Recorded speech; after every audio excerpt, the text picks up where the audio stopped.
दोस्तों आज हम आपके दिमाग को तेज करने के साथ साथ आपके दिमाग की सोच की सीमा भी पूरी खोल देंगे। दोस्तों आज हम आपको स्मार्ट टेक्नोलॉजी के प्रोडक्ट फैक्ट्री में बनते हुए दिखाएंगे।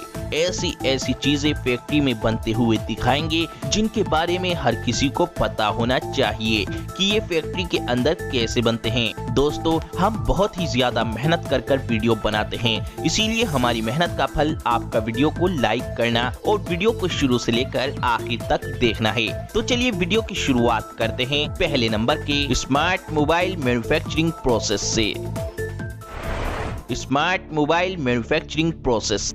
दोस्तों आज मोबाइल हर इंसान की जरूरत बन गई है। मोबाइल के बिना इंसान का जीवन अब अधूरा सा हो गया है। तो इसीलिए दोस्तों जिस स्मार्टफोन को आप चलाते हो वो फैक्ट्री में कैसे बनता है वो भी जानते हैं आसान तरीके और सरल भाषा में, जिससे हर इंसान बिल्कुल अच्छे तरीके से समझ सके।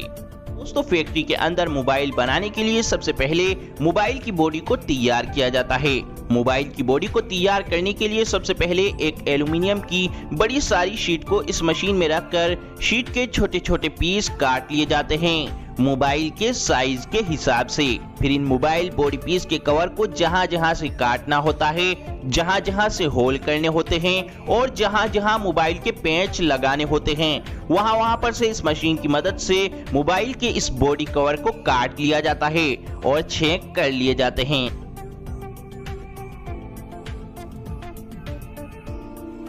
फिर इन मोबाइल बॉडी कवर को एक सही शेप और एक सही आकार इस CNC मशीन की मदद से दिया जाता है। फिर आखिर में इन मोबाइल बॉडी कवर को अच्छी तरह पानी से धोने के बाद मोबाइल के बॉडी कवर बनकर तैयार हैं। मोबाइल की बॉडी तैयार करने के बाद फिर मोबाइल की टच स्क्रीन को तैयार किया जाता है। मोबाइल की टच स्क्रीन को तैयार करने के लिए सबसे पहले फैक्ट्री के अंदर बड़े सारे ग्लास को मोबाइल के साइज के हिसाब से छोटे छोटे पीस में काटा जाता है। फिर इन कटे हुए ग्लास को एक सही शेप दी जाती है। फिर इस ग्लास के ऊपर पॉलिश की जाती है। पॉलिश करने के बाद फिर इन्हें क्लीनिंग प्रोसेस से गुजारा जाता है, जहां पर इन्हें पानी से अच्छी तरह साफ किया जाता है। अच्छी तरह साफ करने के बाद टच स्क्रीन पर कोटिंग की जाती है। कोटिंग करने के बाद ये मोबाइल की टच स्क्रीन पूरे तरीके से बनकर तैयार है। फैक्ट्री के अंदर स्मार्टफोन बनाने के लिए सबसे पहले LCD टच स्क्रीन का विजुअल इंस्पेक्शन करते हैं। दोस्तों मोबाइल के अंदर सारा काम टच स्क्रीन से ही होता है, तो इसीलिए इस टच स्क्रीन का बिल्कुल ओके यानी सही होना जरूरी होता है। टच पैनल ओके होने के बाद इस टच पैनल को कन्वेयर बेल्ट के जरिए आगे भेजा जाता है। यहाँ पर ग्लू मशीन से इस टच पैनल के चारों ओर ग्लू लगाई जाती है और फिर इस टच पैनल को मोबाइल के कवर से जोड़कर आगे भेज दिया जाता है। अब प्रिंटेड सर्किट बोर्ड यानी PCB, इसको मोबाइल का दिल कहा जाता है। इसी PCB के अंदर मोबाइल के सारे इलेक्ट्रिकल पार्ट जोड़े जाते हैं। सोल्डरिंग के दौरान इसका कोई भी पार्ट डैमेज ना हो, इसीलिए इस पर पेपर टेप लगाई जाती है। फिर इस PCB पर फ्रंट कैमरा और बैक कैमरा को फिट किया जाता है। अब PCB पर वाटर लेवल पेस्ट किया जाता है। ये एक व्हाइट स्टिकर होता है। अगर फोन पानी में गिरा होता है तो मोबाइल की सर्विस के वक्त पता चल जाता है कि ये मोबाइल पानी में गिरा है, क्योंकि पानी में मोबाइल गिरने के बाद इस स्टिकर का कलर रेड हो जाता है।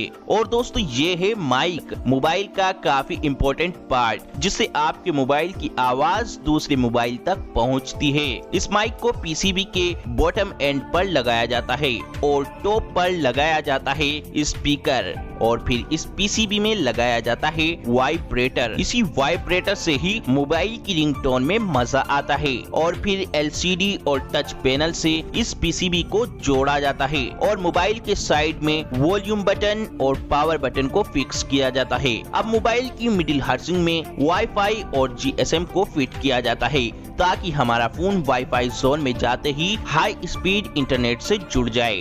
अब इस मिडिल हाउसिंग को सेमी असेंबल डिवाइस से जोड़ दिया जाता है।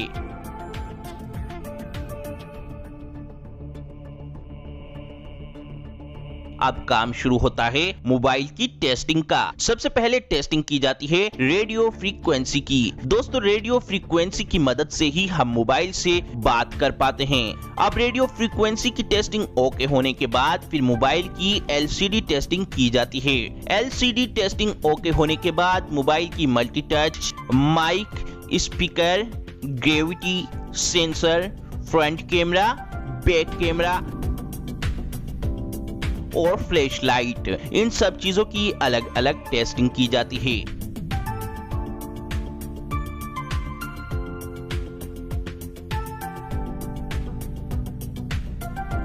ये सब चीजें ओके होने के बाद एक रोबोटिक मशीन इस मोबाइल के फोन के सारे स्क्रू लगाती है। फिर मोबाइल के सारे पेच लगने के बाद आपका स्मार्टफोन बनके तैयार है। अब काम शुरू होता है मोबाइल की पैकेजिंग का। पैकेजिंग लाइन में असेंबल डिवाइस पर इंटरनेशनल मोबाइल इक्विपमेंट आइडेंटिटी यानी IMEI लेवल लगाया जाता है। फिर एक ऑपरेटर बैक हाउसिंग लगाकर डिवाइस की असेंबलिंग कंप्लीट करता है। अब मोबाइल की पूरी तरह से पैकिंग करने के बाद मोबाइल को मार्केट में भेज दिया जाता है।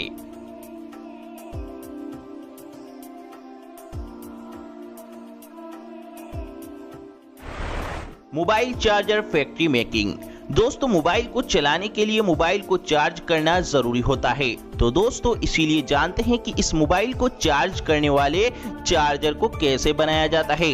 दोस्तों मोबाइल के चार्जर को बनाने के लिए सबसे पहले मोबाइल के चार्जर के कवर को बनाया जाता है।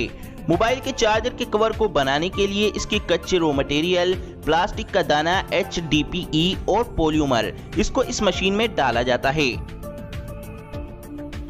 जिससे ये मटेरियल इस मशीन के अंदर एक पेस्ट का आकार ले लेता है और इस मशीन के नीचे लगी एक मोल्डिंग मशीन जो इस पेस्ट को मोबाइल के चार्जर के कवर का शेप देकर बाहर निकालती रहती है।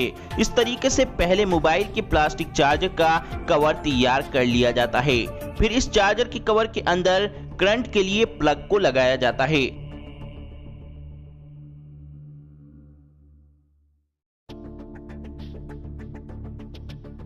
फिर इस चार्जर के सबसे इम्पोर्टेंट पार्ट, इसके सर्किट को बनाया जाता है। यहाँ पर इस मशीन में एक प्लेन इलेक्ट्रिकल प्लेट को रखकर ये मशीन इस इलेक्ट्रिकल प्लेट पर सर्किट की सभी वायर को इस प्लेट पर छापकर एक कन्वेयर बेल्ट के जरिए इस सर्किट प्लेट को आगे भेजती रहती है, जहाँ पर ये मशीन उन सभी वायर को इस सर्किट प्लेट पर बड़ी ही तेजी से तैयार कर देती है। और फिर ये मशीन चार्जर के सर्किट को पूरी तरह तैयार करने के बाद एक कन्वेयर बेल्ट के जरिए आगे भेजती है। फिर इस सर्किट को चेक किया जाता है कि ये सर्किट बिल्कुल ओके है या नहीं। फिर इस सर्किट को तैयार करने के बाद इस सर्किट के अंदर कैपेसिटर और इनपुट आउटपुट को लगाया जाता है। इसी चीज से ही तो हमारा चार्जर मोबाइल को चार्ज कर पाता है। फिर इसके बाद इस सर्किट को एक कन्वेयर बेल्ट के जरिए आगे भेजा जाता है, जहां पर इस सर्किट में कुछ वर्कर USB पोर्ट के लिए सोल्डरिंग करते हैं। और फिर सबसे आखिर में इस सर्किट को मोबाइल चार्जर के कवर के अंदर फिट किया जाता है और फिर USB वायर को भी फिट कर दिया जाता है। और फिर इस चार्जर के अंदर इसके प्लग और पिन को भी फिट कर दिया जाता है। और फिर इसके बाद इस पूरे चार्जर की टेस्टिंग की जाती है कि सब ओके है या नहीं। सब ओके होने के बाद एक हाइड्रोलिक मशीन की मदद से इस चार्जर के ऊपर कंपनियां अपना अपना नेम और अपने अपने लोगों की मोहर लगा देती हैं और सबसे आखिर में इस चार्जर को पैक करके मार्केट में भेज दिया जाता है।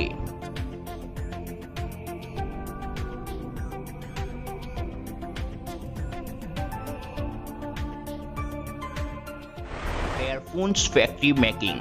दोस्तों एयरफोन फैक्ट्री के अंदर बनाने के लिए सबसे पहले कई सारे पतले पतले कॉपर के तार के रोल को इस मशीन में फिट किया जाता है। फिर यह मशीन इन सारे पतले पतले तारों को जोड़कर एयरफोन का एक मोटा तार तैयार कर देती है।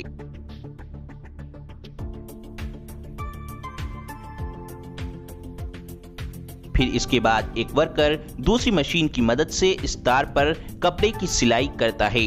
इस तार के ऊपर कपड़े की सिलाई करने से एयरफोन की लाइफ लंबी बनती है। फिर एयरफोन के साइज को देखते हुए इन तारों को काट दिया जाता है। जो कि ये साइज एयरफोन के साइज का एकदम बिल्कुल परफेक्ट साइज होता है। अब एयरफोन के अंदर आवाज के लिए मैग्नेट का यूज किया जाता है।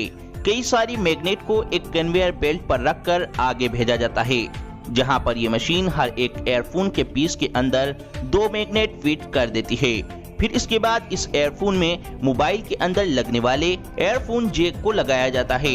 इसी से ही तो हमारी एयरफोन का संपर्क मोबाइल से जुड़ पाता है। यहाँ पर 3.5 mm का जैक लगाया जा रहा है। 3.5 mm का जैक एयरफोन के अंदर लगने से फिर एयरफोन को किसी भी मोबाइल के अंदर लगाकर यूज किया जा सकता है। फिर इसके बाद इस एयरफोन के ऊपर एयरबड को इस तरीके से लगाया जाता है। इस रबड़नुमा एयरबड की वजह से ही हमारे कान एक अच्छी आवाज सुन पाते हैं। फिर इसके बाद काम शुरू होता है इस एयरफोन को पैक करने का। इस एयरफोन को एक प्लास्टिक के बॉक्स में अच्छी तरह फिक्स करने के बाद फिर इसको एक गत्ते के बॉक्स में पैक कर मार्केट में भेज दिया जाता है। और दोस्तों, आपके लिए सबसे जरूरी बात यह है कि हमारी मेहनत का फल आपका इस वीडियो को जरूर लाइक करना है, ताकि हम आपके लिए इससे भी अच्छी वीडियो बना सकें। तो इसीलिए इस वीडियो को लाइक, शेयर और चैनल को सब्सक्राइब करके घंटी को जरूर दबाएं।